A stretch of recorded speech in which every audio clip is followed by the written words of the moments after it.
Right now, we're seeing a notable spike in sentiment at plus 0.22 and momentum at plus 0.23, which are both significantly above historical norms. This isn't just a blip, it's a strong signal that the Forex landscape is shifting rapidly, with 18 semantic clusters indicating diverse sentiment drivers. When you access our API, you'll receive a comprehensive snapshot of sentiment dynamics, complete with momentum and nuanced insights from semantic analysis. Imagine using this data to adjust your trading algorithms in real time, capitalizing on shifts that might otherwise go unnoticed.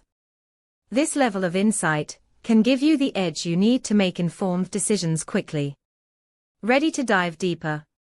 Check out our documentation at pulsebit.lojenterprise.com/docs.